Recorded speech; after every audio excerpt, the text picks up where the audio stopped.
Hey, my name is Andrew Davis, and you are watching Conversations in Pop Culture, brought to you by my sponsor, Mixum Printing, the smarter way to print.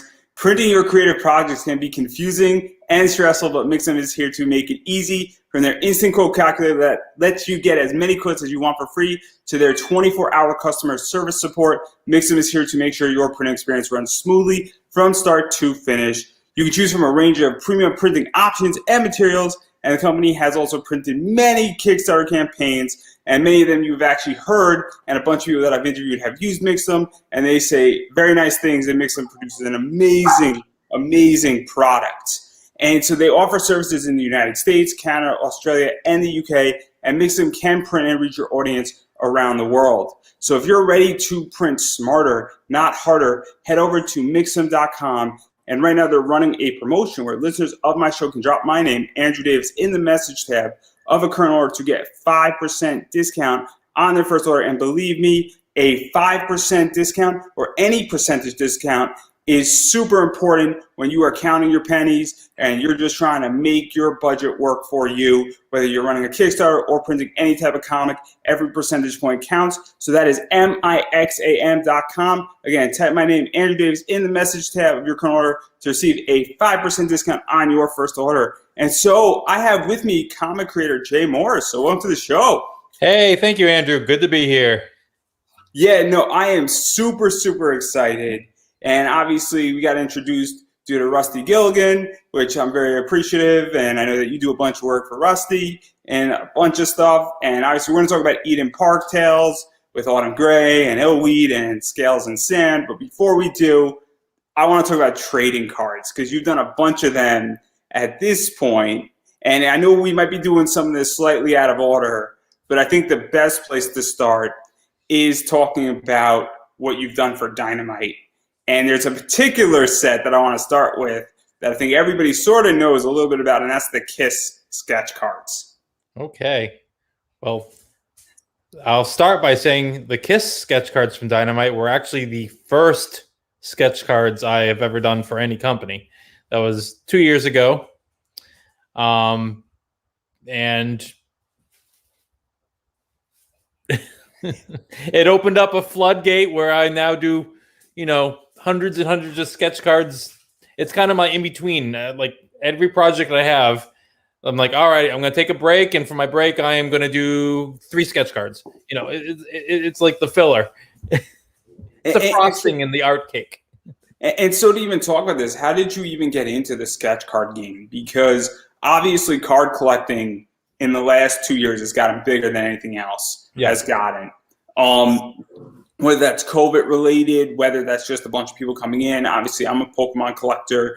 I have a lot of friends who are baseball card collectors. And now, obviously, people are venturing outward. And it's always sort of gone through waves. But how did you even get involved? And how did Dynamite approach you? And how did all of this come about? Because it is so interesting when you're dealing with things like Kiss or you're dealing with comic sketch cards. Because it's a little bit off the beaten path, but it's become a hell of a lot more mainstream in the last 2-3 years as well.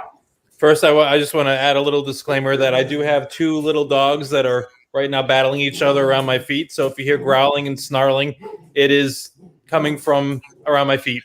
So all of a sudden I get pulled down, red sprays go everywhere. The dogs have destroyed me. You guys can be witnesses to that. So something to look forward to. But anyway, so the Kiss cards, I got involved. These ones here. This was... I had been looking to get into something.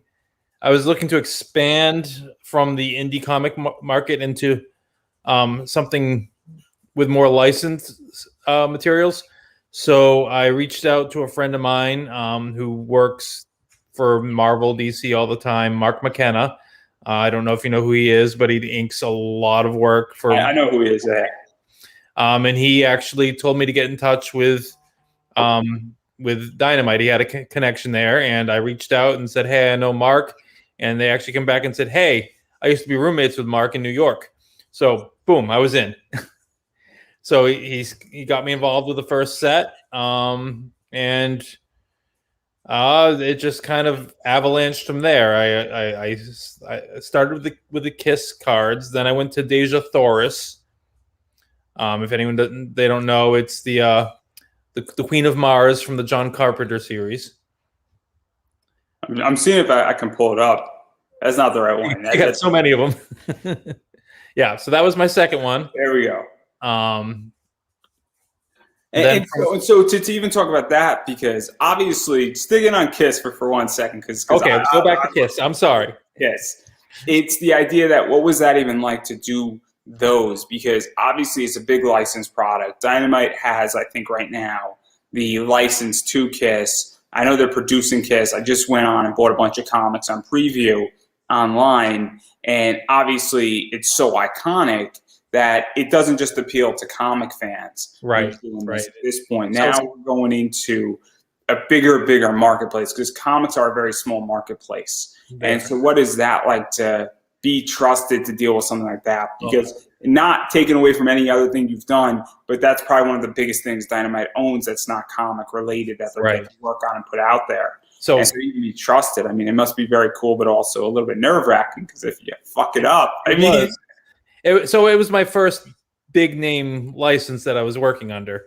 I've done a lot of book covers for smaller publishers.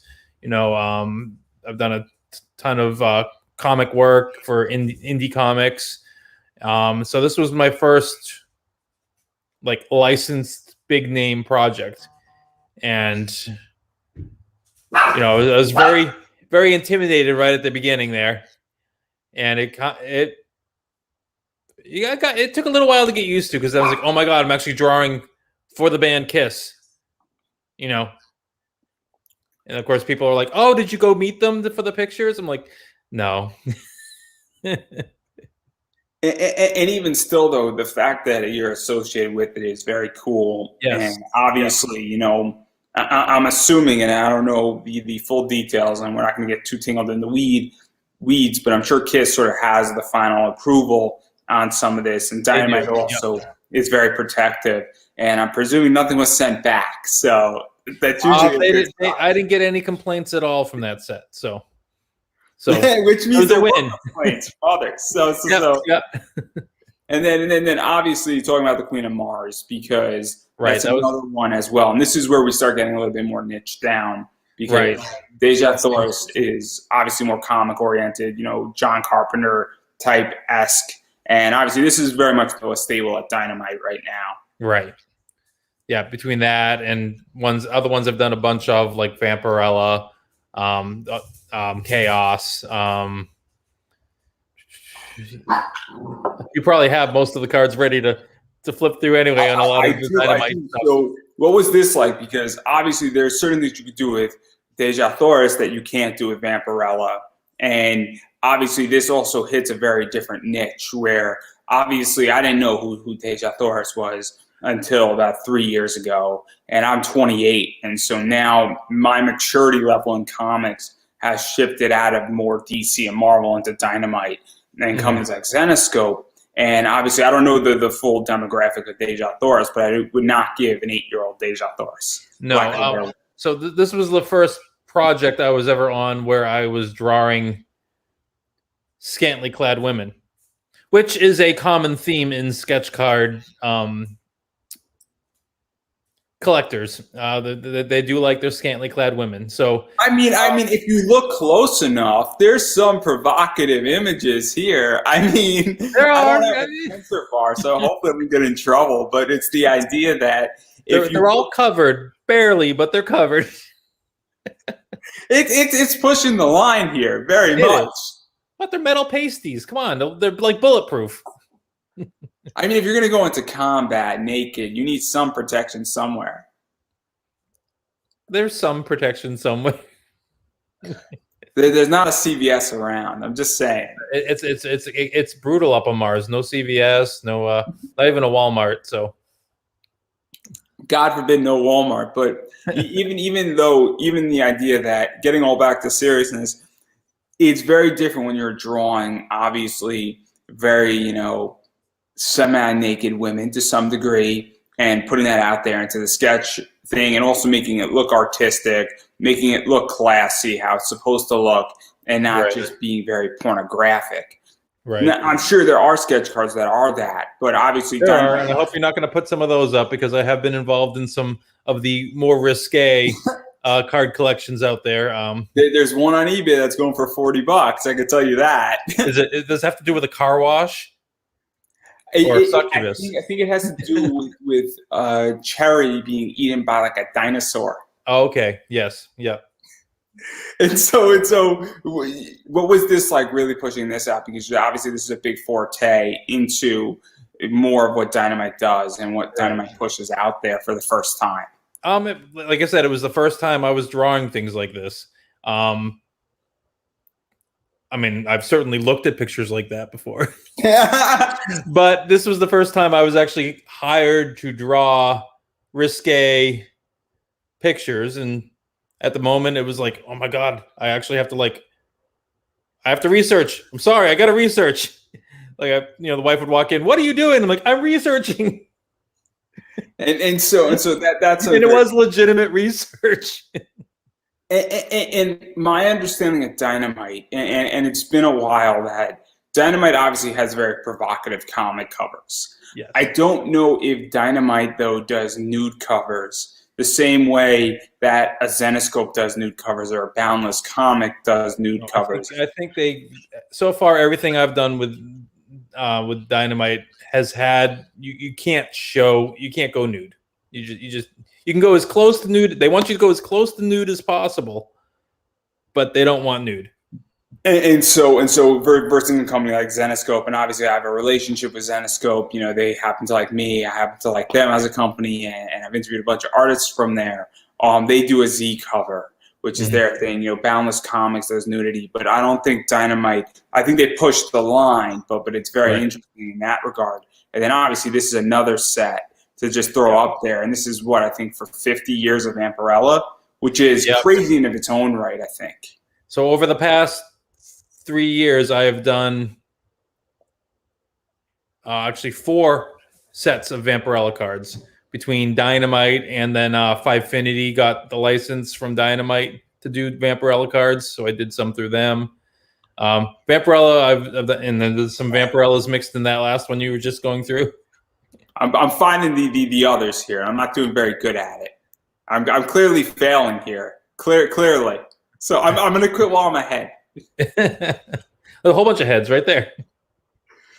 And so what was that like, though, really to get to do the Vampirella cards and really get to do the 50 years and do a bunch of different sets and do all this different posing of Vampirella and really getting to play with her? Because when you have 50 years of a character, and obviously there's a bunch of different Vampirellas that I'm showing right now in this set, and you're showing a lot of cool stuff, and also even just like the one that's upside down, and then the one where she's more, with her butt a little bit more up, and obviously, covered in blood and all sorts of stuff, like getting to play with her character, because over 50 years, Vampirella has evolved tremendously.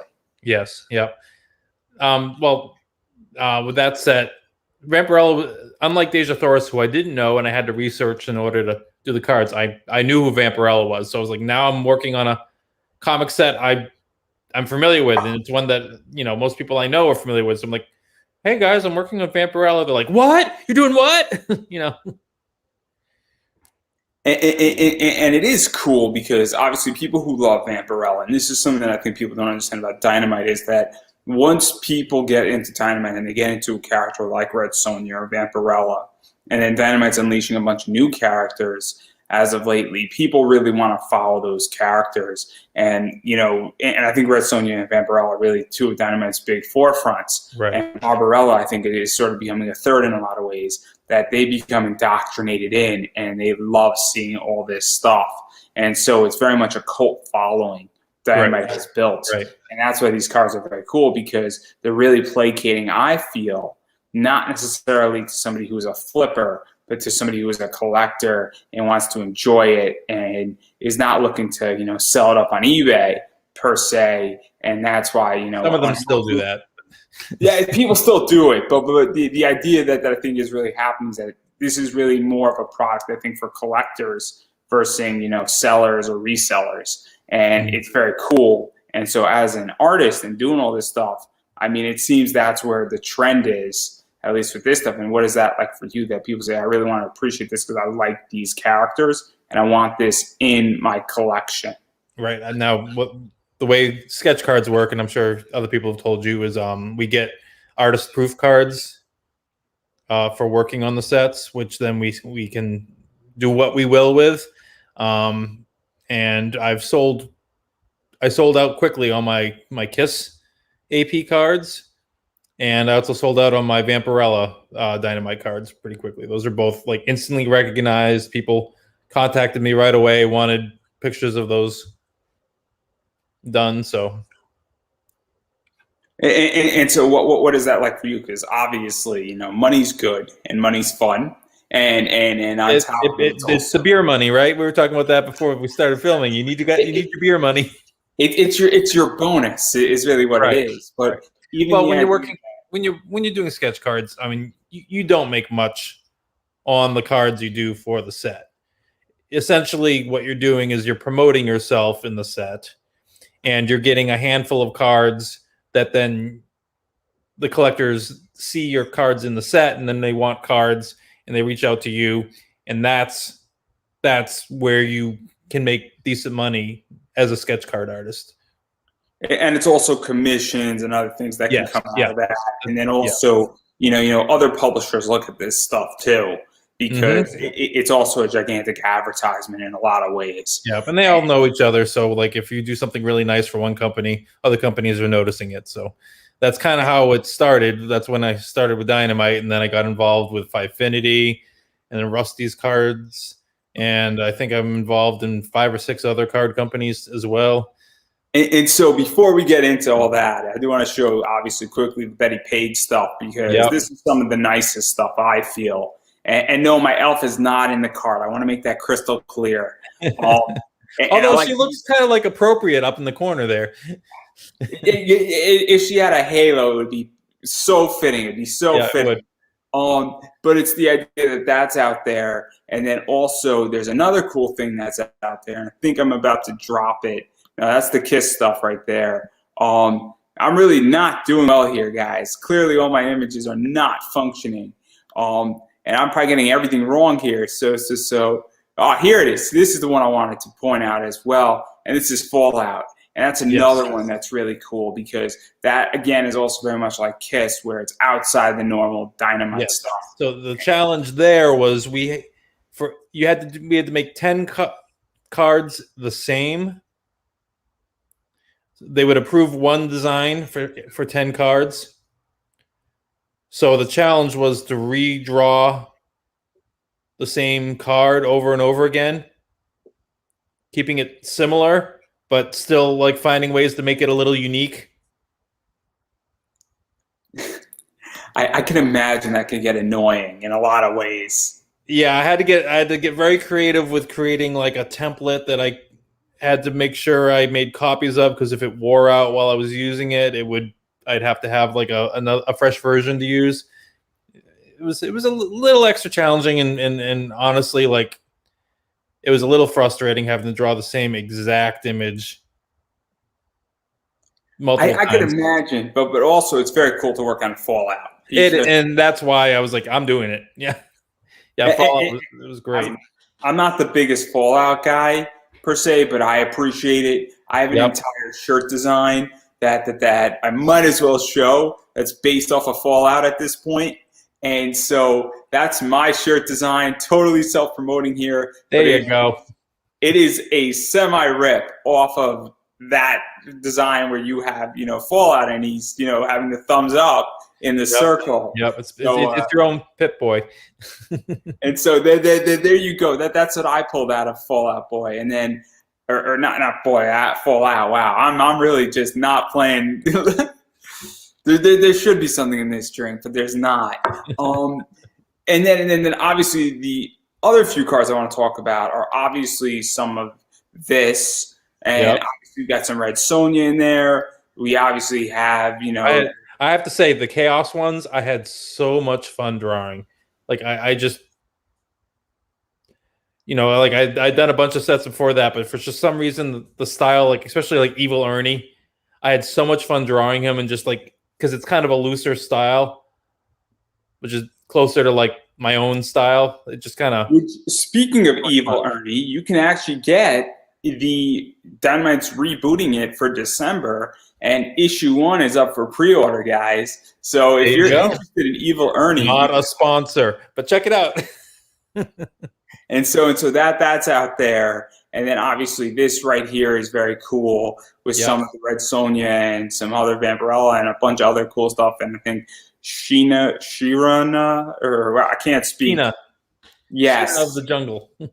She's up there. And so obviously a lot of cool stuff is in there. And then obviously looking at these, and then we have the Women of Cosplay stuff as well. And so that's something that's very cool, where we have these, and there's a bunch of them, and even doing this. So what was that like, really getting to play with a lot of those characters? The neat thing about that set is it came after I had already done the Vampirella set and the Deja Thoris set. So the cosplay one was kind of like a chance for me to challenge myself to do more detailed, like more contrasty, just like tighter versions of the characters I had previously done. And also it's really cool because it's obviously cosplay, and cosplay has gotten a hell of a lot bigger in the last 30 years as well. Oh, yeah. Dynamite. Some conventions are like pretty much for the cosplay. You go and you're like, oh, this is a cosplay convention. Okay. and Dynamite has contributed partially to that, because you look at, they have Deja Thoris, they have Vampirella cosplays, they have Sheena cosplay now covered. A lot of the iconic women's outfits are from Dynamite, or Dynamite owns them now. So a lot of like Dynamite, a lot of the franchises Dynamite owns existed before Dynamite owned them, and they basically they've gone silent, Dynamite will pick them up and like give them a rebirth. And that's what happened like with Vampirella and John Carter and Deja Thoris, and most of these franchises are things that they picked up and revitalized. And then a bunch of cosplayers obviously, go to these characters, and then Dynamite notices, and then they put them on covers. A few people who have been on this show have been on covers, and it's very, very cool what's going on with that, and even just getting to do it, because it just adds such a layer to these cards. So, before you have to ask, I have not modeled in cosplay for a cover of a Dynamite comic. I know it's a big surprise. I look really great in one of those Vampirella one-piece suits there. So hey, Dynamite is slightly sexist. I would love a John Carter cover with like a male cosplayer. That would be fantastic. That would be great, and it would make so much sense. Or even like a Evil Ernie cosplay, I think would look great. That too. I'll be down for it. I would be the first to buy it. And you know what? I would buy it just for the sake, because I think it's an awesome idea. And equal rights, equal fights, guys. That's right. Exactly. And I think you should be the model. I think it should just be your cover. You should put down the pen, the paper. I'm going to have to work out a little bit, I think. I shouldn't have had pizza for dinner. I'm just saying, it can work here. It can work. It's progress. We're a progressive show, clearly. Clearly, totally. So having said all that, I really do like these things. And these are off of eBay. So you can actually buy these 3 right now on eBay, and no, they are not mine. So I don't know whose they are. Just so you know, the Red Sonja armor is done in metallic markers. You can't see it so much in these photos, but when you hold the card, the armor's shiny. That's actually super cool. So what is that even like? Because obviously that changes the way a sketch card is done. That changes, obviously, the experience for whoever has it. It affects the value, and even just getting to do some cool stuff like that on a card is kind of fun, right? Because obviously it is important to, make something different, either whether it's for a collector or for somebody saying, hey, I want to keep this in my collection for 5 years, and now it's time to let it go. This is what this card does, because there's a lot of trading cards out there. And I know that, Dynamite's not the only one who's pushing things out. And so what is that like to say, okay, look, I got to sort of change the game a little bit and make this a little bit shinier, a little bit different, make it stand out. Make something to make the card itself more exciting than just a picture of the card. That's the whole thing to a sketch card anyway, because a sketch card is a unique original piece of artwork. So no matter what, if you have one, no one else has that. That's it. That's the one and only. I know a lot of people collect, like they pick out artists that they think are going to make it big. It's kind of like an investment. Like I'm going to hang on to this card because if this guy becomes what I think he's going to be, I have a sketch card he did before he was what I think he's going to be, It's the idea, same thing with commissions in a lot of ways, where it's just betting on people. I mean, one of my business models with this entire show is that you might say, hey, I'm interviewing a bunch of people who don't look like they're anywhere. They're starting out indie. And I got no problem openly saying it, because if I interview 100 people, statistically, one or two of those people are going to make it big. And so it's something that I want to get there first. And it's happened to me with wrestlers. And I'm a big wrestling fan, where there have been people who have been in WWE, who have gone from the indie scene, who've been on my show, who have gone to WWE and are still in WWE because I was there first. And it's very important to understand that. And obviously sketch cards do that. Yes. And they're very, very cool in that regard. And then speaking about cool sketch cards, this is another one. I think it's yours. That is, yep. And so this is obviously Lady Death. Yep. Which is awesome because the Lady Death sketch cards go for good money. And those ones don't stay on eBay very long. This one is not from eBay, actually. I just Googled, and I don't know whose this is. Pulled it off of Google, and it's super interesting. And so what was this like? Because this is another iconic, female character that is not owned by one of the big two. Right. And getting to work on something like this, just from a fan perspective, I had the same feelings with this that I got when I started the Vampirella. I'm like, I'm actually working on Lady Death. What? This was a card series through Fivefinity. And I think I did 50 cards first whack. I didn't want to miss out. So I certainly ended up with a big stack of cards to do. And I haven't seen many of them reappear anywhere. So people decided to hang on to them, which is a good sign. And they're very cool, and I love the fact that it's very detailed for a very small piece of artwork, and you immediately know what it is from across the room, which is very cool about this one in particular. Not to say that the others aren't that, but this is very iconic, and it's also almost like white, pale skin Lady Death versus more human Lady Death, and it's a little bit more old school Lady Death as well. And that's something that's also really cool about this, is that it's definitely more of an old school feel than a new school feel. Yeah, I like the old school look of Lady Death. I think most of the cards I did the old school style with the really, really white skin. And then backing out of sort of the Dynamite stuff, you've done a bunch of other things, and obviously Cherry and Friends and the LED card. So I don't know if you're aware of this, but the Cherry cards. If people who are watching don't know what Cherry comic is, it is one of the most successful independent adult Larry Welts, comic right? series. Yes, Larry Welts.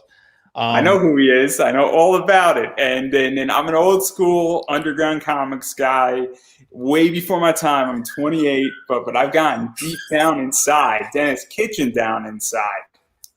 Yeah, I remember his comics floating around the dorm back in college, back in the 90s.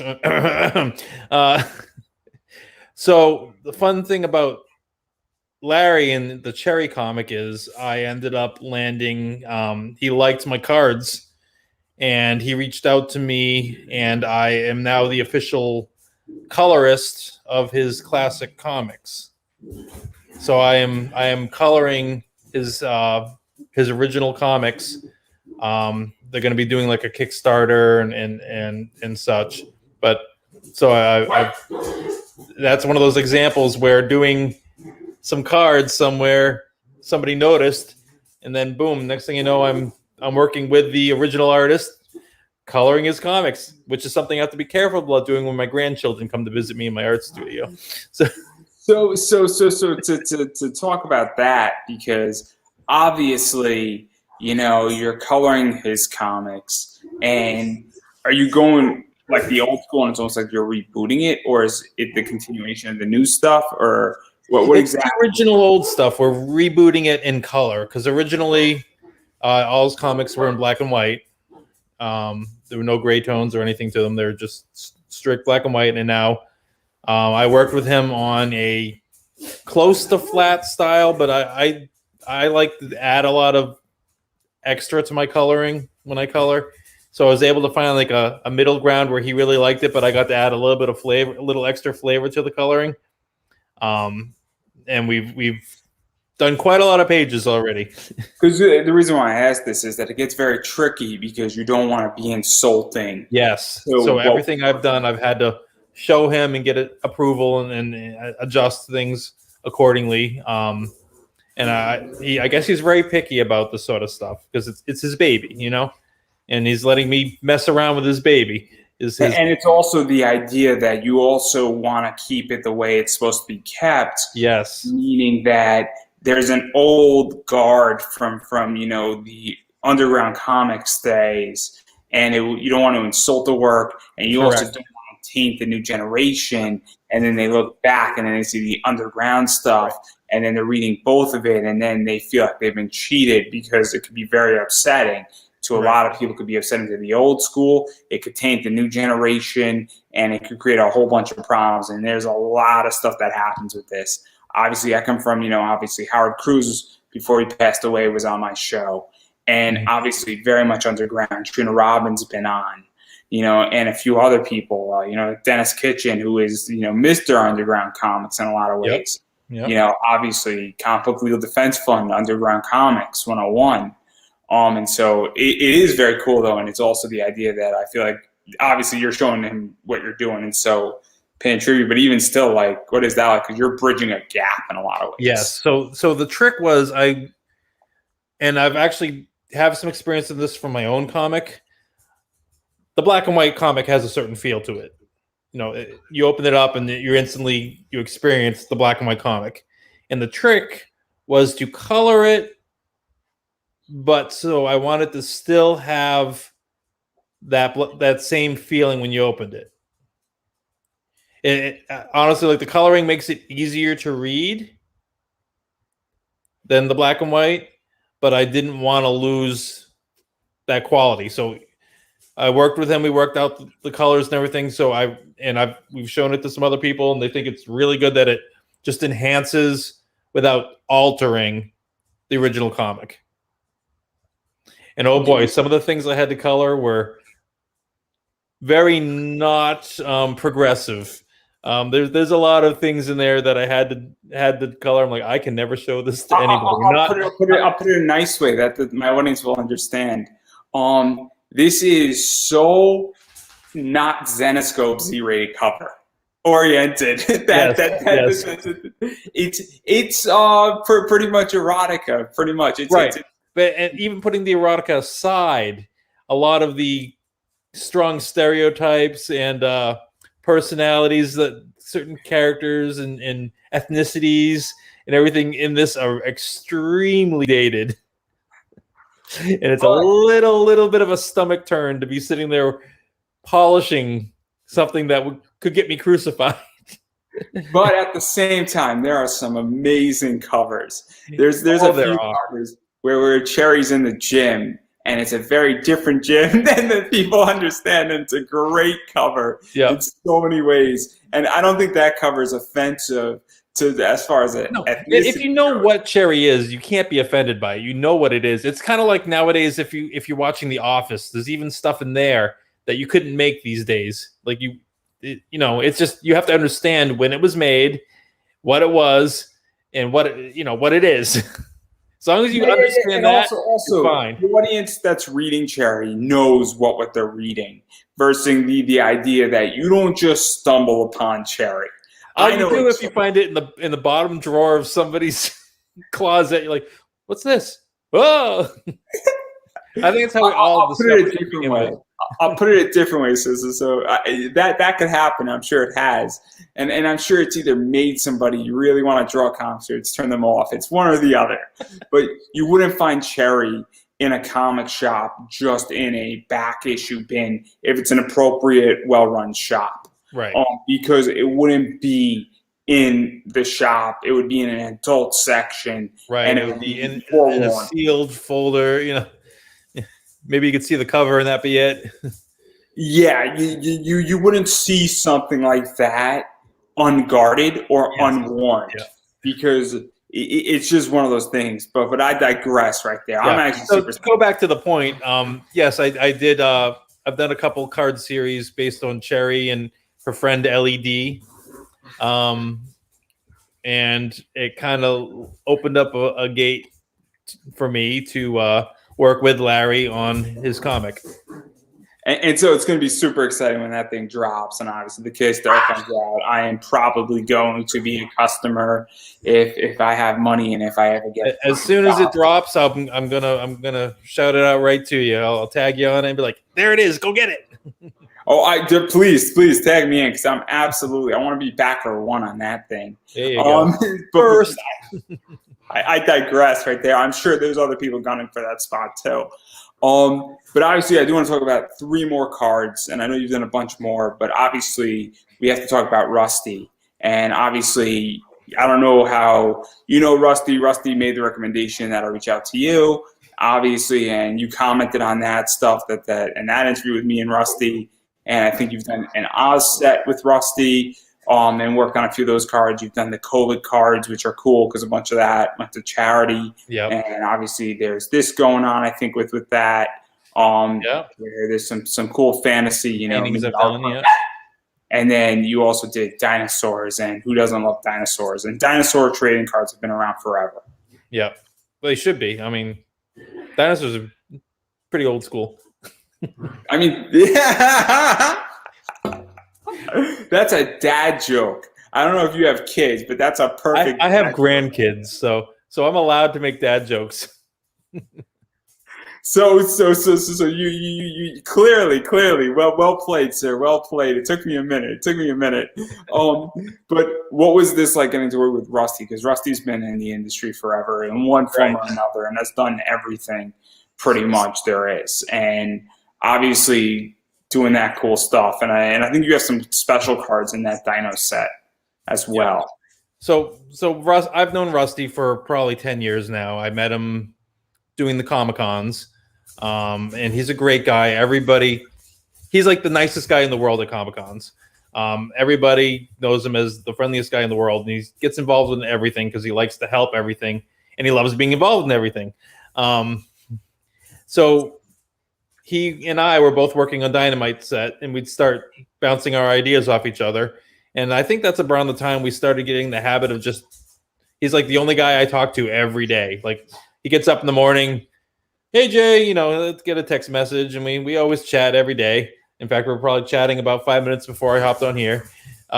It's just kind of a constant thing. We'll throw our artwork at each other for critiques. And so then he started his card set, Wizard of Oz, which of course I jumped right on board. Yep, there's some of my cards. That's a small section. I did a lot of cards for the Wizard of Oz set. That was actually I can find everything. I'm only human. That's all I'm gonna say. So that I'm looking at what you have up there. That was round 2. I think I did somewhere between 60 to 80 cards for the set total. And the Wizard of Oz has been around forever too. It has been. It was so much fun. I ended up buying some of the books to find really weird characters, and I would flip through the book and just drop my finger on a page randomly, and then I'd read and all right, that's the character I'm doing now. And that's kind of how I made it through 60 to 80 cards. But so we worked on that one together, and then we started doing other projects together. We've done a lot of things that I've taken one of my drawings, he's inked it, and then I've colored it. We've even done that with some sketch cards. Next set after Wizard of Oz, I don't know if you have images of it, was the pulp set is called Sexy Scary Space, which was all like pulp covers. Don't know to that one. So Hmm? my bad. The what? You got My that bad. one? You got that one ready to go? I don't. What? I know. I'm so bad today. I'm so bad. Oh my god, I'm so embarrassed. Cut. No, no. So yeah, the pulps in the pulp set, I actually did some drawings, and he inked them, and I colored them for some of the core cards, and of course I did a gazillion of the sketch cards. For that one, the sketch cards were actually, and I don't remember what it's called, but they were even smaller. I can actually show you what size they were because I have some right here. Oh, this is a whole pack of them, but that is the size of the cards. It's a third of a sketch card. And that's important. And Rusty does things a little bit different. He does. He always wants to. Every card set he does, he wants to do something he's never seen before. He always pushes into a new horizon with his cards. Wizard of Oz, he actually had cards that had pieces of a first edition Wizard of Oz book that had gone past its prime. Like he had actual pieces of the book as cards. He had relic cards, like little iconic items from Wizard of Oz. And then with the pop one, obviously the sketch cards were all. And he's going to kick me for not remembering the name of what those kind of cards are called. They're the extra small size. But we had all those, and he kept that set ended up growing because every time we hit another milestone in the crowdfunding, he'd add more cards and add more cards. I think that set like consumed him a lot. And then COVID-19 happened during the printing process, which delayed the set because printing houses were shut down. But then he got back on his feet with this dinosaur set, which there's all kinds of awesome stuff with this one. There's postage stamps from around the world that have dinosaurs on them. There's fossils. You can actually get megalodon teeth on cards. There's all kinds of cool stuff, and just like an amazing variety of different artists and the different styles. Sketch cards. I think you can still look it up if you go to Indiegogo. I'm sure he talked about it when he was on your show, that people can still order card sets for that set. Yeah, I think for a while you can, and it might be coming to an end soon. I know that I ordered something off of it about 2 or 3 days later, but I don't know how much because I don't want to misspeak or misdirect people. I think it's still up. I think because every once in a while he'll tell me, "Oh, we got another boost," but I haven't. So I think it's still out there. If you can't find it on Indiegogo, it's called the Earth Trembles card set on Indiegogo. If you can't find it there, you can find Rusty on Facebook. Just type in Rusty Gilligan. You can find him and ask him, and I'm sure he'll find a way to get you a set. So yeah, or he'll direct you somewhere. Right. Because I know a bunch of retailers picked up a few of them. So obviously, yeah. And so obviously there's a lot of cool stuff, and obviously dinosaurs are fun. And now we're going to get to your comic stuff in 1 second, but I do have to mention my friend. He has a Kickstarter going on. My friend Taylor Campbell has an amazing Kickstarter going on, and it's called Kane. And Kane is perfect if you love Supernatural, where it's basically focusing on a supernatural drama with action and horror, tons of ass kicking going on. And it's written by my friend, as I stated, Taylor Campbell, with art by Allison Shepard. And 50% of the profits from this project are actually being donated to a friend of theirs who recently passed away, and to her daughter's fund to help her daughter. They lost in February, and they're actually over 847% funded right now. And when they hit $1,000, so they're about $847, they're actually adding a bonus print in play. And so it's an amazing project. If you love horror, you love Supernatural, and you're sick of waiting for Supernatural to come, or you just want a bit of a break, this comic is perfect for you. Obviously, you can go check it out. This is the link right down there. All you have to do is type in Kane on Kickstarter, and you can go check it out. And obviously, having said all that, I do want to talk about your comics, and because backing out of the trading cards, you are also a comic artist, a comic writer, and a writer in general, and you started out in probably the most uncomic way possible with stage plays. Yes. So explain yourself, because all right, clearly I'll explain myself here. there are questions. I'll go back. In the beginning, I was a dungeon master. And anyone who plays Dungeons and Dragons knows the Dungeon Master creates the world, tells the story that the players play in. You haven't watched one of my past interviews, have you? So you have no idea what it is. You don't know who was on my show, do you? I don't, other than Rusty. So do you know who Santine Phoenix is? Yes. She was just on my show with her husband. Nice. And she was on my other show, and the story between her is that I did a written interview with her. Then she was in DC, and we were hanging out in a museum together.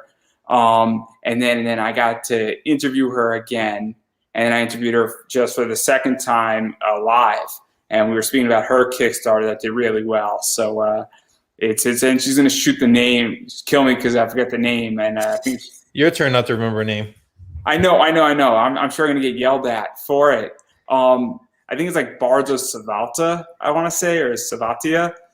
Really cool. It's an awesome, like 4th or 5th generation D&D, or 4th, 5th engine D&D. I'm not a big D&D player, but continue about being a dungeon. I guess that's where I started telling stories.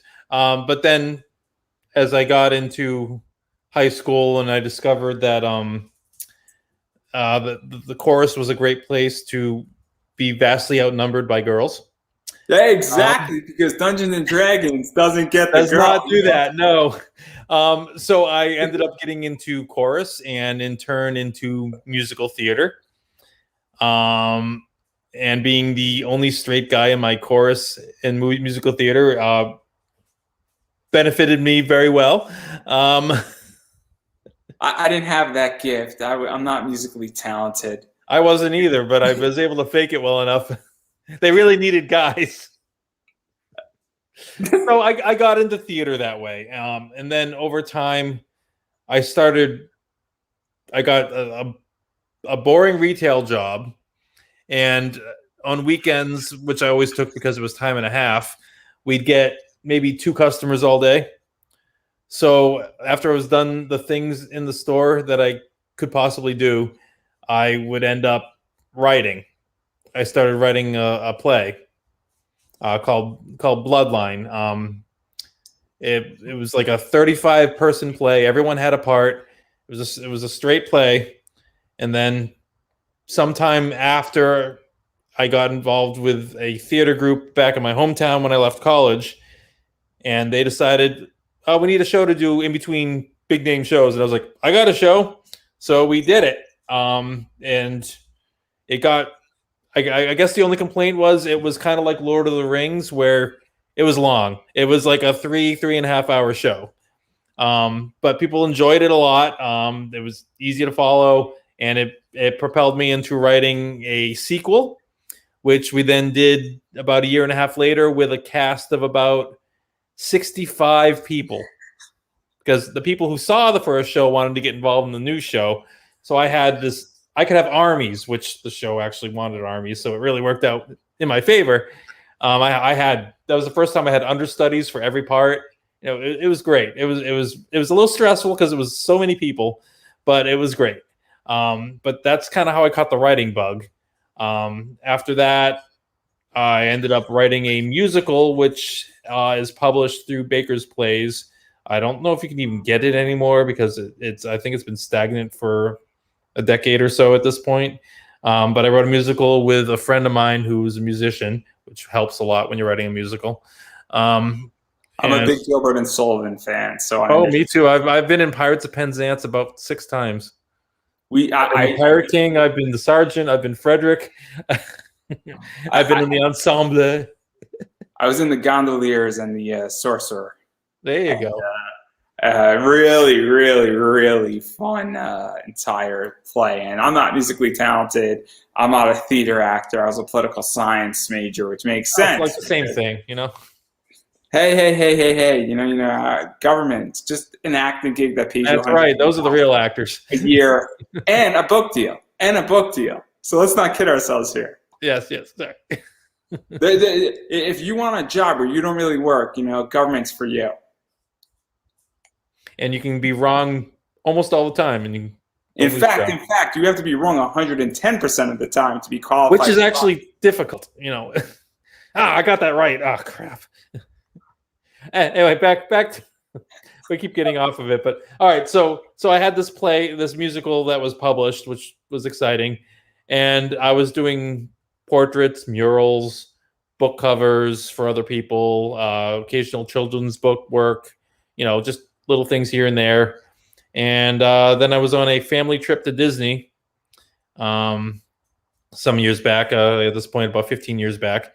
And I was just thinking to myself when we walked around, I'm like, they always have to find a fairy tale to retell. Why can't they just write a new one? And then I thought to myself, why don't I just write a new one? So I did. My first novel that I self-published was called Illweed, which Prince is full of Jaden. pictures. He's a good man. I did my homework. I do my homework on this. Good. You're going to publish the cliff notes on Illweed? They might have already been published. I'm just saying. Oh, okay. I'm gonna have to Google this. Excuse me for a second here. Let's see. So that was my first soiree into self-publishing. I did it as a young adult book. It's actually about a 4th grade reading level. You could probably sit down and like binge read it through a day. It's just under 200 pages. About that is that the average reading level in the United States is 7th or 8th grade level. So they're already halfway there with this book. See. So the reason why very successful politicians are successful is they speak a certain way that most people can understand them. Yep.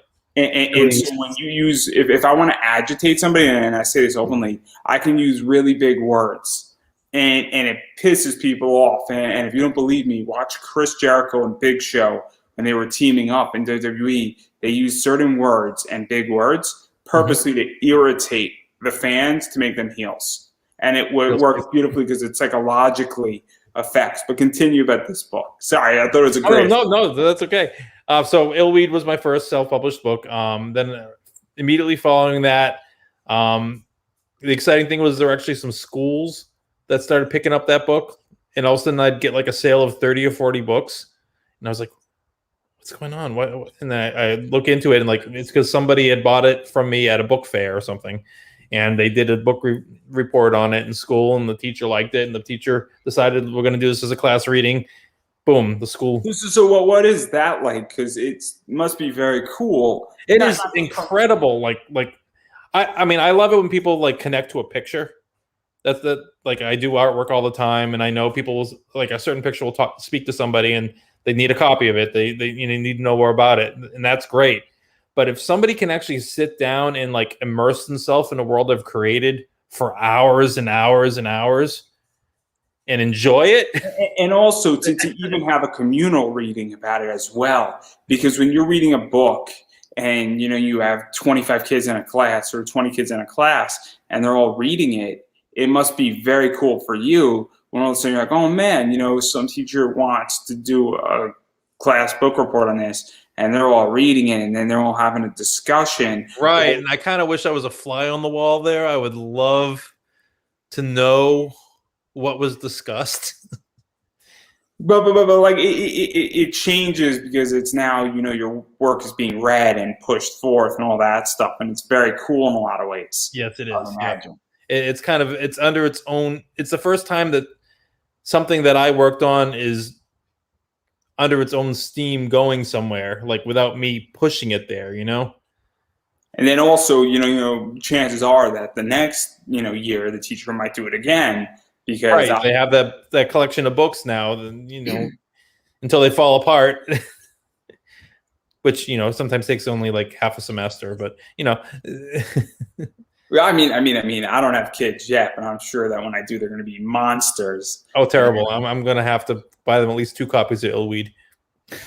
So having said all that, and then obviously after this, you then sort of, we're obviously doing some comic work while this was going on. But no, I had never done any comic work. So I had done book covers and in illustrations, murals, portraits, regular commission kind of stuff. But So I'd what never drawn anything comic. you to then go into comics with Autumn Gray?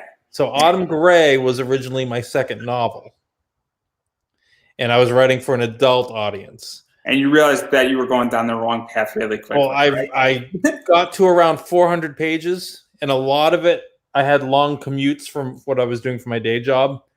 And so I'd be thinking. I was just saying that you got really lazy and you realized pictures are a lot easier to tell stories. Well, that's exactly what happened. Is I lost track of what I had written versus what I had thought about writing, and I'm sitting there with 400 pages, and I'm like, I don't have time to sit here and reread this to figure out where I'm at. I just couldn't. You didn't want to pull an Alan Moore in his latest book like 3 years ago. That's like his latest book is like 1,800 pages. No, I don't want to do like the Song of Fire and Ice either. Like, never going to finish the series kind of thing either. But and so obviously you really were writing a lot and you lost track. You didn't want to reread it and sort of figure out how to get back on track. And I'm always been a visual person, so I always, like, everything I'm writing, I'm trying to put in words what I see in my head anyway. So I was just thinking, why don't I just draw it? So I sat down and I made I was like, all right, I'm going to take chapter 1 of my novel, and I am going to make a comic of it. I had not collected comics. My comic collection consisted of Garfield, Heathcliff, Calvin and Hobbes, and Far Side. That is everything I had on my shelf as far as comics go. So I went into comics with no influence from any comics. I had to research what size of the page is supposed to be in comics. Okay, so I made sure I made my proportions correctly, and I created my first comic, which my first chapter took 36 pages. I did not research that a standard comic is anywhere from 20 to 24 pages. So I have cursed myself with Autumn Gray issues are all 36 pages. But that's more of an indie thing as well right now, where a lot of indie comics are all different lengths. You screw the 22, 24 page length, because personally, and look at comics today, a lot of companies like Zenescope, they call it a miniature graphic novel. Well, Right, they call it all kinds of things, but they're all different sizes now. Yeah, I call it, if it's not nicely bound, and even if it is and it's 60 pages, it's not a graphic novel. Everybody, I'm sorry, I'm about to ruin people's life. No, it's the idea that you just created a nice one shot. And there's nothing wrong with that. I like 60-page one-shots. Don't get me wrong. But it's the idea that, obviously breaking the norm has now become normal in a lot of ways. Right. And even doing 36 pages and giving people more content, because obviously you started this, I think, in 2013. It was or 2014, around there, right? Yeah, 2013, I think, is when I printed my first issue of Autumn Gray.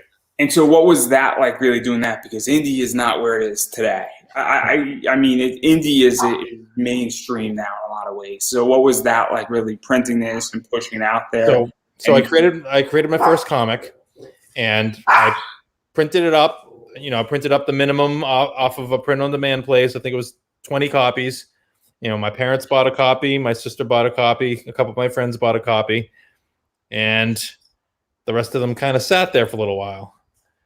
And I decided, well, I guess I shouldn't do that. I wasn't in the comic world. I didn't know what to do with it. And then a friend of mine who worked at a comic book shop told me about this thing I'd never heard of called Free Comic Book Day. And so they said, print up some more books. So I ordered another 20. So I had a box with about 30 comics in it. And I made a tablecloth and a little sign that had the name of the comic on it and everything. And I went to this comic book shop, and I sat down and I sold out of books in about an hour and a half. And that's how I caught the bug. So then I was like, oh crap, I got to get number 2 done. So suddenly I was looking at this massive novel beast, and I'm like, I got to figure out how I can tell this. I need to figure out how I can finish this so I can at least make like a cohesive story. So I broke down the main story into 10 chapters. I am currently working on 9. So I'm 9 and 10, and then that will be the graphic novel. So before we get into that, because I'm curious, obviously I'm going to give a little bit back history, and you could, correct me. It's focusing on Kara Gray. Yes. And she's sort of a young girl who has very limited friends. She's a little bit awkward, and she sort of discovers a mystical world in what is known as. She's dragged in. She grew up with an imaginary friend, who everyone just assumed was her imaginary friend. She's the only one that ever saw this person, and you just go play off in the woods with her. And her imaginary friend was actually real. The premise of the story is that there are fairies and monsters hidden among us. Yeah, the dogs are seeing people outside now. Yeah, it's all good. It's all good. A lot. Anything could happen. That's right. So fairies and monsters are hidden amongst us, and they cannot be found, because if they are discovered, they're basically punishable by death by their own kind. There's a whole story behind that, and why that's the way things are now with the fairy folk. Like they are completely hidden. But Kara gets dragged into basically a mass execution of the fairy folk.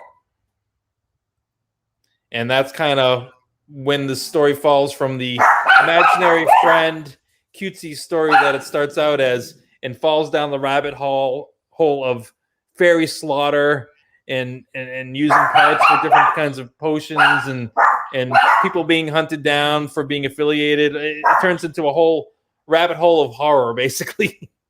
And it gets a little bit more complicated than that. Where obviously, yes, there's people who want to obviously sort of come in. That's my wife back there. Hi, honey.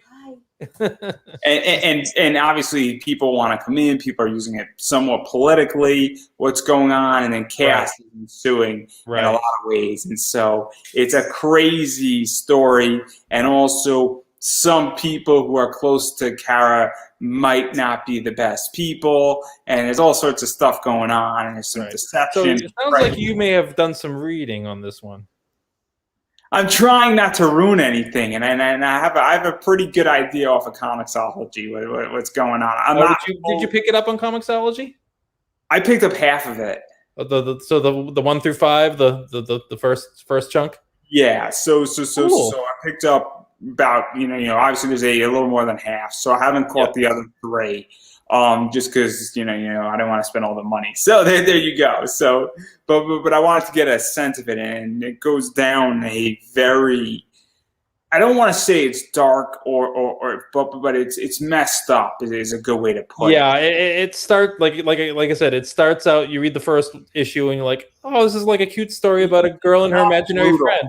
It's not brutal in the sense that you're going to see blood and gore per se. No. It's more psychological, and you realize you're entering a world of a lot of stuff breaking down, and it's very interesting. And I have a pretty good idea of what happens just because the description, once you know what happens in issues 1 through 5, if you read the description of 6, 7, and 8 on Comixology, you can piece things together real quick. And I may send you a couple links so you can check out the rest of those issues, get yourself caught up. Yeah. No. I'm very, very excited for it. So obviously it's going to be really cool, and I have a pretty good idea where it's going. And obviously one of the cool things about this is that you did the writing on it, the art on it, the inking on it. I think you did a bunch of the covers. This is the latest one. And this is it. Nicer. Oh, you got it right there. I have this one too, and then this one, and then this one. I don't have all of them because I don't want to go overboard here with it. But obviously, this is the latest one. That's the latest one. That's the one that came out last year. Yep. And so, what was that like doing all of the work? Because I don't think you've done a variant cover, unless you have, and I missed it. I did on the trade book, the one that you got on Comixology, the original. That was the first time I had another artist do the cover. David LeBlanc, he's from Action Abstraction Studios. He was looking to get more involved in the comic world. He does a lot of like mosaic, like fine art paintings that are comic inspired and using parts of comics in them and stuff like that. But he wanted to get more involved in comics, so I had him do the cover for the trade. So that was the first time. That's the only cover I did not do, which I don't know. I guess you don't have the image of that, but this will be the one that he did right here, which is the trade cover of the one you have on Comixology. And so obviously you mentioned that issues 9 and 10 are coming. Yes. And so obviously there's a lot of stuff, and I don't want to sort of state things for those who haven't heard of this, but there's a lot of stuff, and we're gonna be dealing with what's happening. And yes. It's still gonna get a lot messier. Yeah. Which is hard to believe because I have a pretty good idea how messy it's getting. But I don't want to push too hard into this, but I am curious because obviously we are now in an era of Kickstarter and crowdfunding and indie.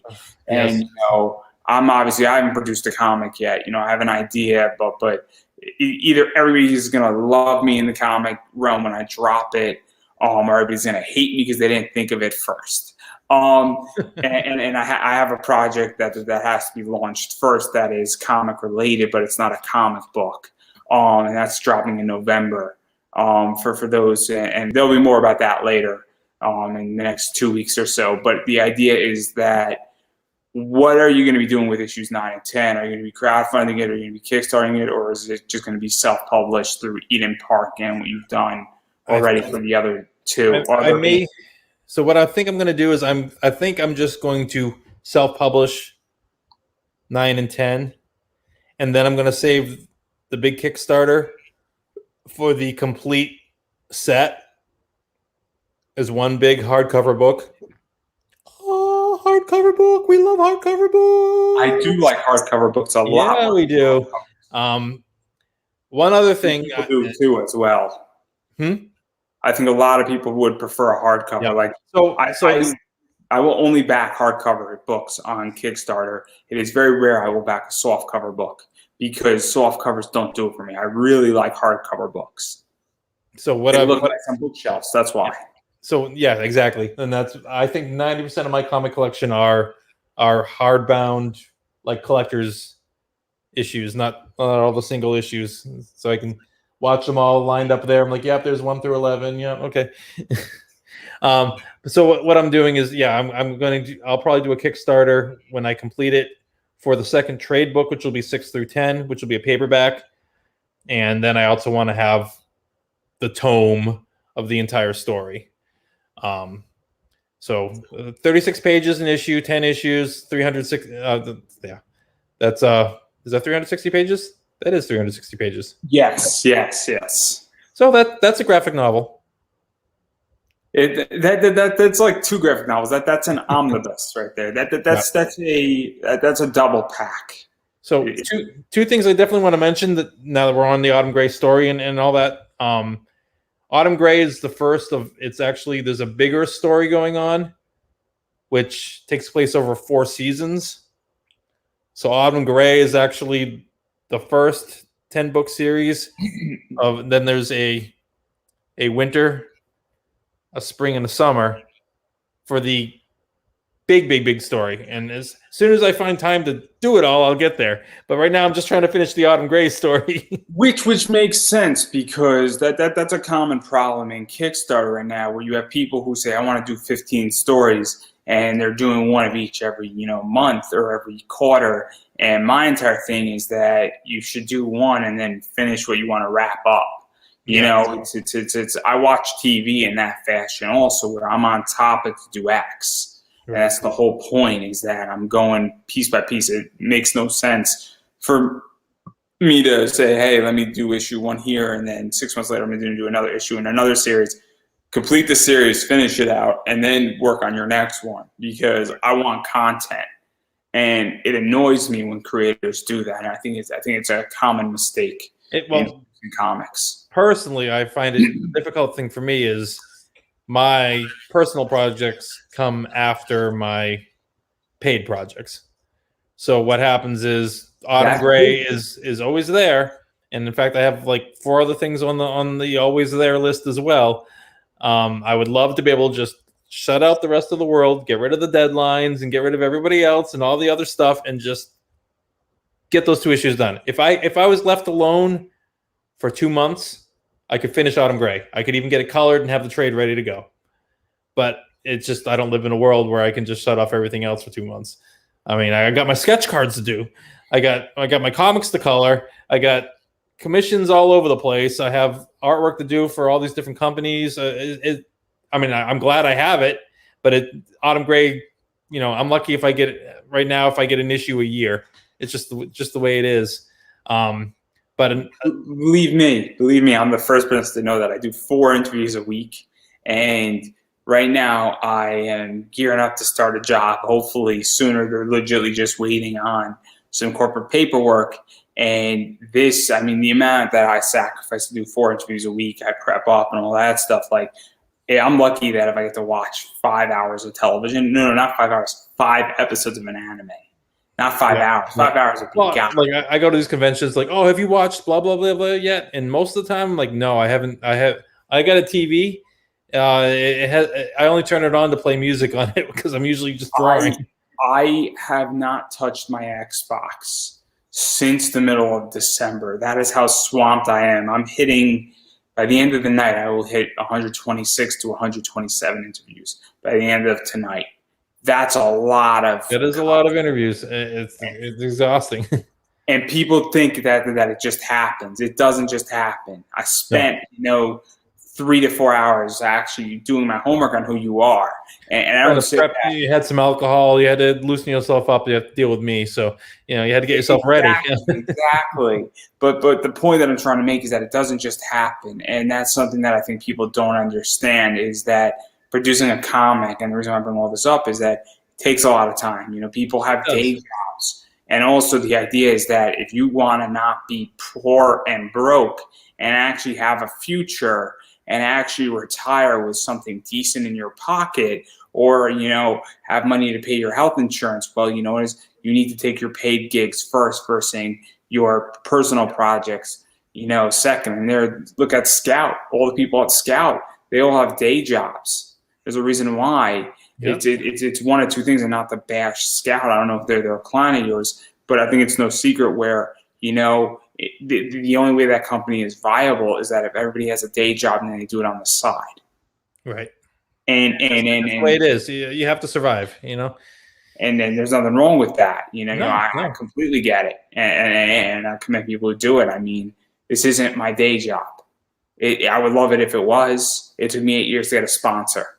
So, I mean, and my sponsor is not, they pay for my streaming and a little bit extra and maybe a few equipment upgrades, but it's not enough to live on. Right. And it could take another 8 years for me to get, something that maybe gives me a car payment or 2 or 5 for the year at best. Right. But the key thing for you, like doing these right now, is this is like the ultimate in networking.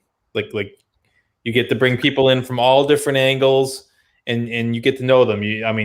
And I'll tell you, like, until you're at the point where you're full-time doing this kind of stuff, the networking is, and it always is, like the most important thing. You need to talk to everybody. You need to. I'm probably one of the only people in the entire comic community right now who said I have never networked at a convention, and I probably know way more people than I want to. And I also know people from all over the world. Right. And in so many different sectors. And I don't know if I'm ever going back, because honestly, this is the ultimate form of networking, not to mention that I put it into groups and that there's about 150 more people that I've not interviewed that I'm in contact with beyond this because of this show in general. And so my network is huge because of it. Just look at us. I mean, you talked to Rusty, and boom, now you're talking to me, and I'll probably send some other people your way, probably, and I mean, I'm getting booked like crazy. Anybody who sends anybody my way, I appreciate it. I'm trying to get as many people in. Yep. It is insane. But enough about networking. It's super important. I think people need to, I think the 2 common mistakes that at least I see is people don't know how to network, and people don't know how to take care of their finances first and foremost before comics. Right. And I think I know people that go to Comic-Cons and they have to meet a certain number so they can pay their rent.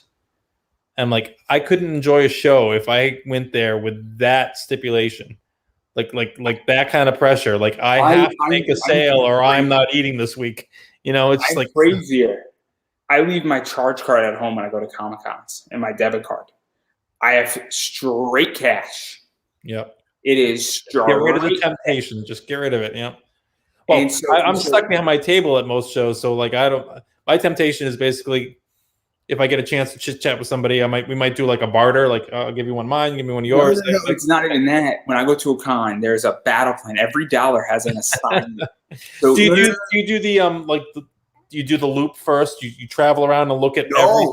I don't even do the loop. Oh, you don't. You got to do the loop first. Because it might be something you never thought of that you're like, oh my god, I need that thing. See, that's what's crazy though, is that I know exactly what I need. I go in, I get what I want. Blinders on. You're that guy that walks by the table and does not want look. a commission, right? I know how much my commission is going to cost because I already asked the artist and they're expecting me to show up. Then they have me on their list sometimes before I even have my list. Oh yeah, I already got you, man. No problem. And then I have $50 of fund money where I can blow on anything I want. But then I have my money for CGC, I have my money for autographs, and I come back with extra money in my pocket every single con. So I have $1,000, and I usually come back with about $100 because I had a mission and I had a goal. It is sick what I do, and it is so important to do that because guess what? Monday wakes up, I have no credit card bills, I have no debit card bill. Yep, you didn't destroy yourself.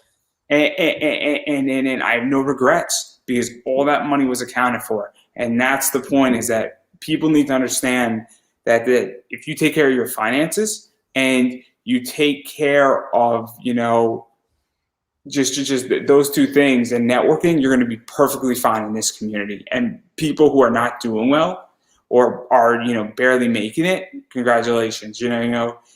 That's the problem. I mean, yeah, and it's that way in every industry, not just this one. But yeah, you gotta know where your limitations are and make sure you keep yourself from going past that. And so obviously I want to touch on something as well. And obviously that's Eden Park and that company, because that's just an encompass of all your work. Right. That's so in Autumn Gray, most of it takes place in Eden Park, which is the park that a lot of these fairies and creatures are hiding. And so I just decided I would take the name of that park and I would call that my publishing company. So Eden Park Tales is the name of my website. It's my publishing company. Anything underneath that name, I'm heavily involved with in one way or another. There are a couple of other comics on there that other people have written and I've done the artwork.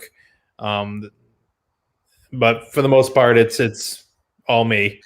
I also wanted to throw out there, I don't know if this is on your radar at all. RPG? It is on his radar.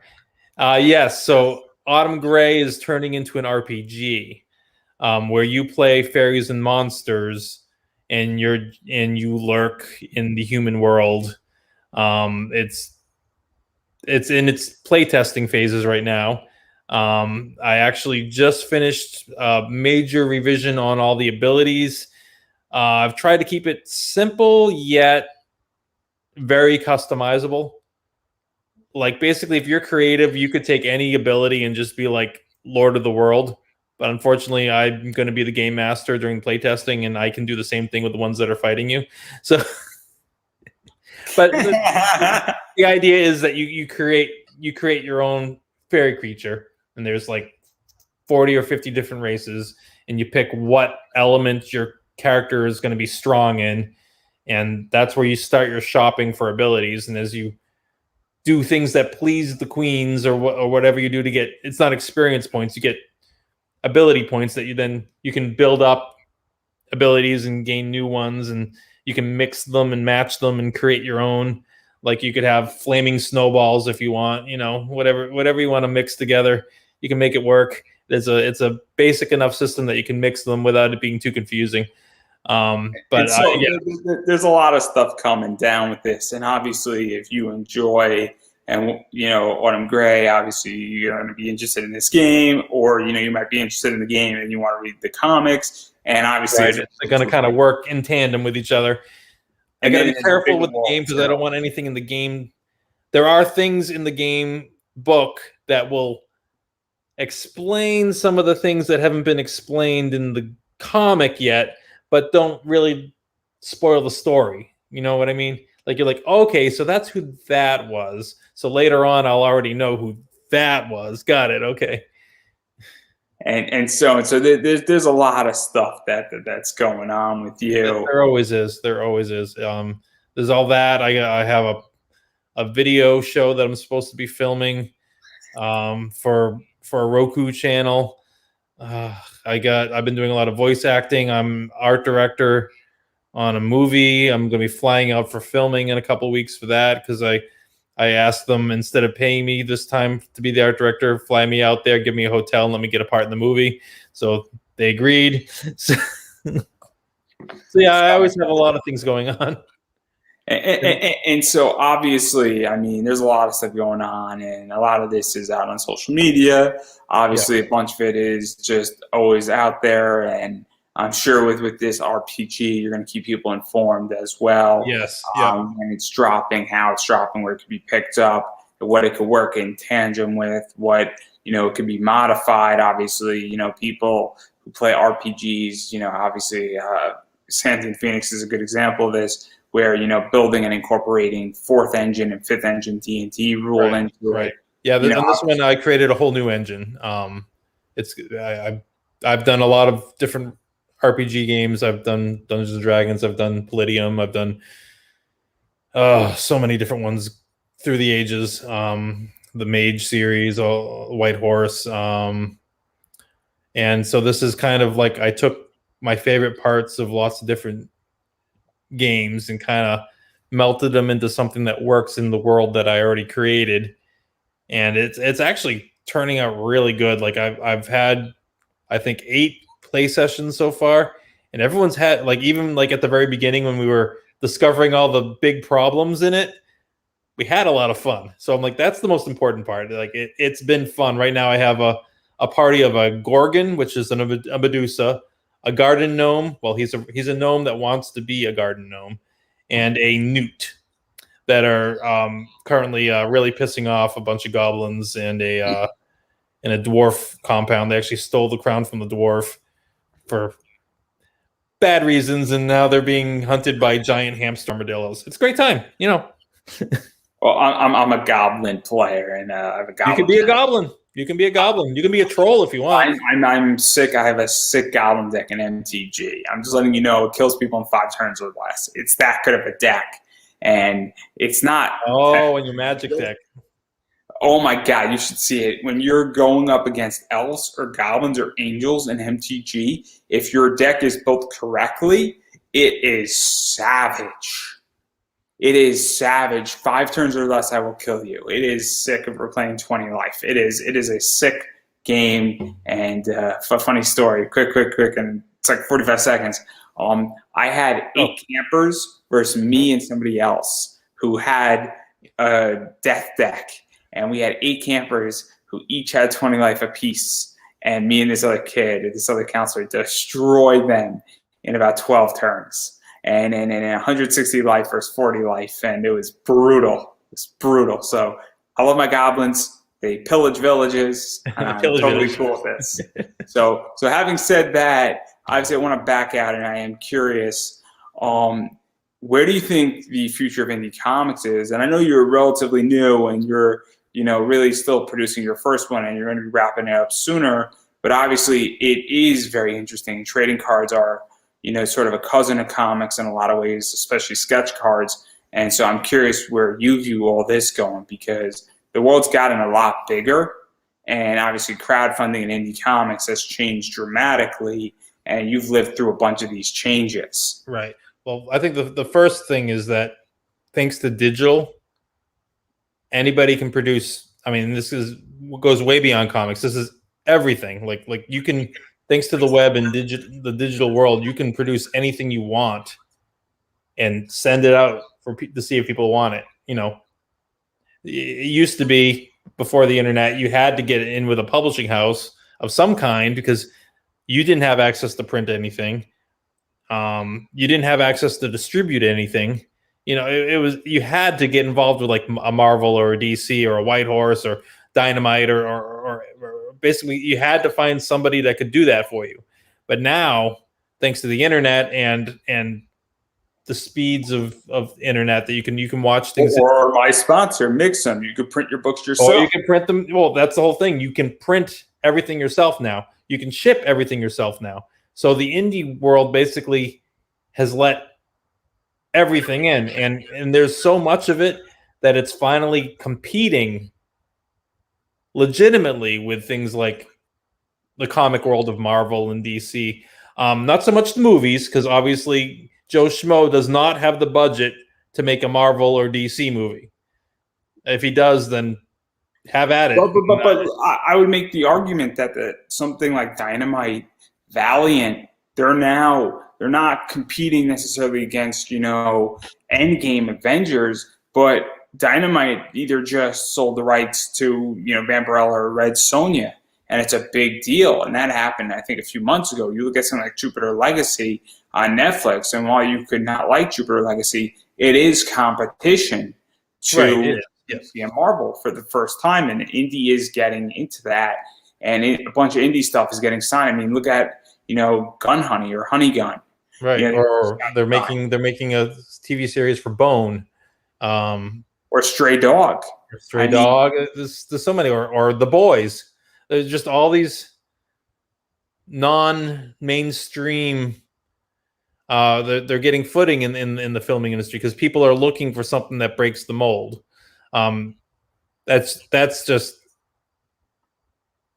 it's great, and it's also tough because originally, like, if you were an indie, you were competing against Marvel and DC. You're competing against these big monsters, but now you're competing against.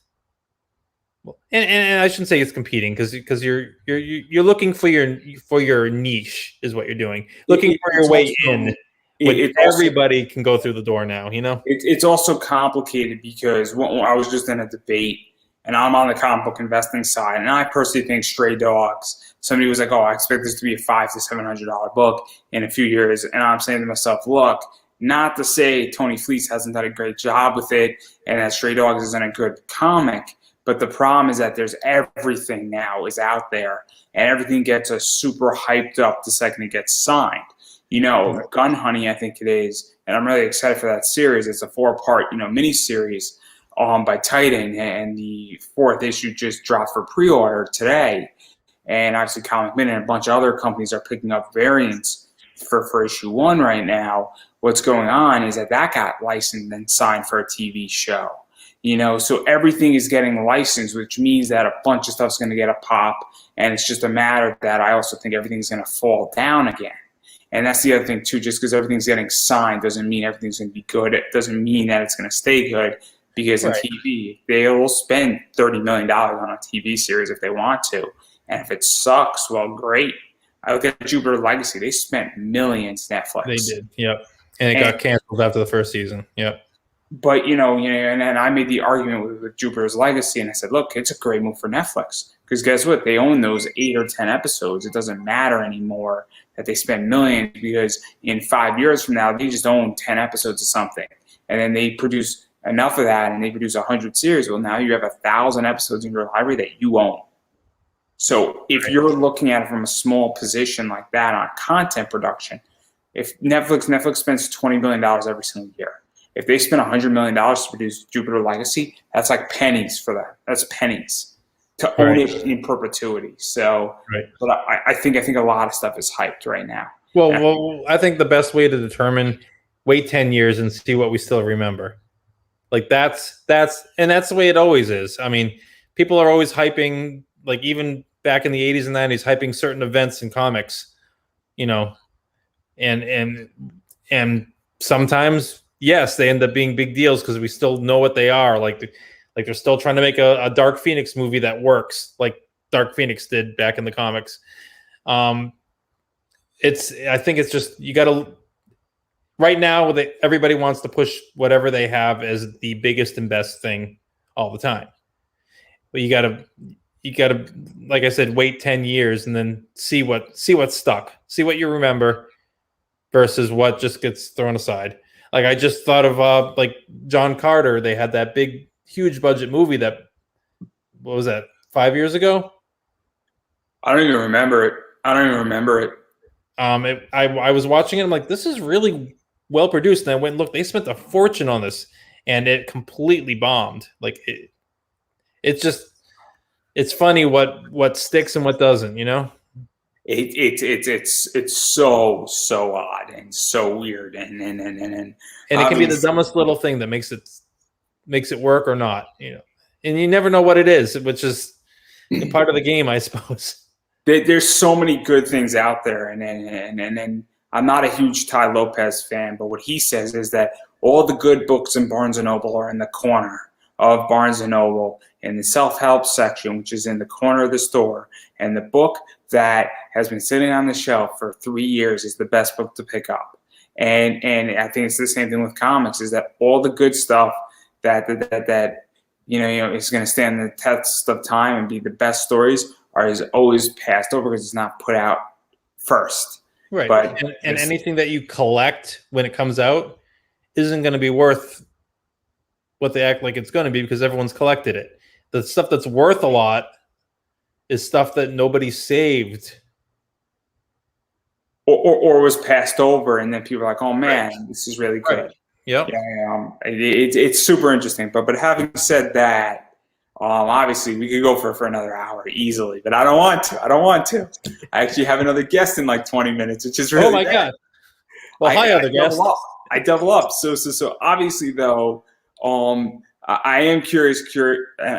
Briefly, what is your opinion about conventions and where they're going and COVID for the rest of the year, as well as even going further outward? Because obviously COVID, you know, not to get too political, it is going to be very difficult. And I'll give a little insight into the wrestling world is that a bunch of wrestling shows that I know have canceled their stuff in November and December because they're concerned and they don't want to put their staff at risk and their wrestlers at risk. And for all we know, tomorrow could be solved. In a month from now, it could be solved.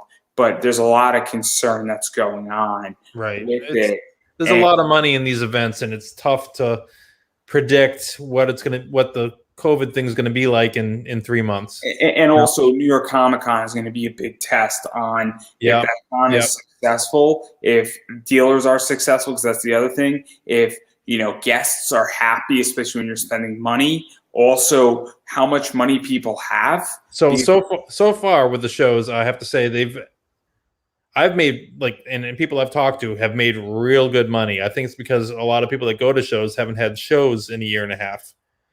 So they're showing up with a year and a half worth of saved up convention money. Like, how you said you show up with a certain amount for your show. So suppose, you didn't go to any shows for a couple of years and you show up at the show with, 3 years worth of shopping money ready to go. Shows have been very good. The crowds have been pretty big. There's been a mix of masks and not masks. I guess it depends on the show. I know some shows are going to require proof of vaccination to allow people in. And that's always a fine line where legally, I don't know how they can demand someone to show a medical record. But I also understand this from the safety side of it. So it's kind of like, I don't want to get political with it either, but it's also tricky because if you're a cosplayer, well, a mask ruins your cosplay in a lot of ways. And also, I know people who go to cons and all they want to do is take pictures with cosplayers. Like, this is what I did, and they're thrilled because somebody looks like Princess Peach, or somebody looks like Scorpion from Mortal Kombat, and now you can't take a picture next to the person because of COVID, and It's just it ruins a big experience for a lot of people. And I know that I don't know how it's going to play out. And I guess right now it's kind of state to state as far as what's required. As far as some places are requiring the social distancing, some places aren't. Some even not even state to state, but just convention locations have different requirements. Some of them require masks, some of them don't. Yeah. And some people are comfortable with masks and some people are not. It's scattered right now. But I think in general people want them. The people that like conventions want them and are trying to find ways in general, like there are always exceptions, are trying to find ways to make them happen. Yeah, no. I think try to get to them. Yeah, I think people are trying to make it happen, and I just think that it is going to be very much trial by fire to figure out the solution. I don't think COVID's ever going to go. I think it's going to be another flu. It's going to be part of the cycle because it's going to keep evolving, and something's going to find a way to get past.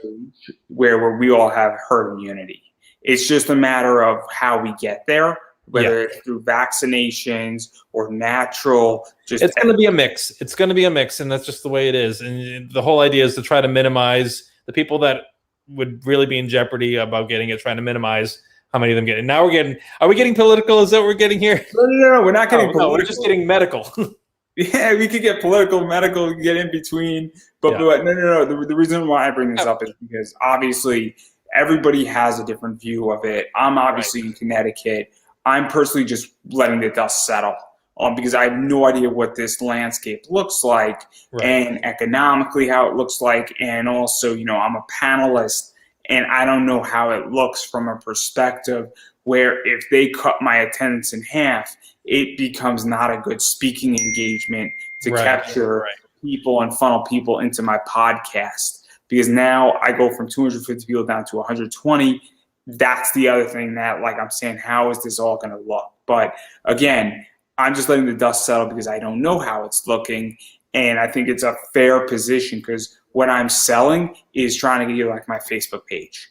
And so I'm not selling you a physical item, but my whole thing is I want to speak to 10,000 people, so I capture 400.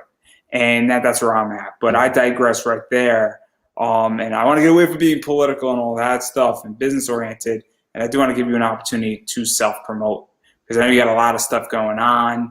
There's a bunch of stuff happening. And so where can people find you? Where can people pick up, different issues? Obviously, Comixology is a big place. Digitally. I know that you have the graphic novel for sale on your website and a bunch of other stuff. I think the link's up above in the description for those who are watching. And so where can people find you and where can people follow you on social media and also support you and support what you're doing? Sure. Well, you can obviously go to my website, EdenParkTales.com, which it says right there with my lovely name on the screen. I have a store there. I even have a gallery of artwork where you can order prints. You can always email me through Eden Park Tales as well. But if you want to get more up-to-date information about what I'm doing, social media is the way to go. You can look me up on Facebook. It's just my name without a space in it. My last name is spelled funny. It's Moors. So there are not a lot of them. So if you just type in Jay Mooers on Facebook, I'll pop right up. Send me a shout. You can also find Eden Park Tales on Facebook or Autumn Gray on Facebook. I'm also on Instagram, also Jay Mooers. I'm on Twitter as @Eden Park Tales. And I'm not on there as much as I should be. I just don't have time for it. Mostly Facebook and Instagram is where you're going to get the most up-to-date stuff. And best way to reach me, if anyone wants a shout out, looking for sketch cards. If you liked any of the series that you saw, I have blanks for most of them. And I can do commissions.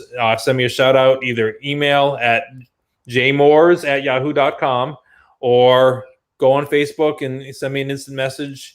What have you? I'm friendly. I'll talk. And my dogs might bark at you. It's okay.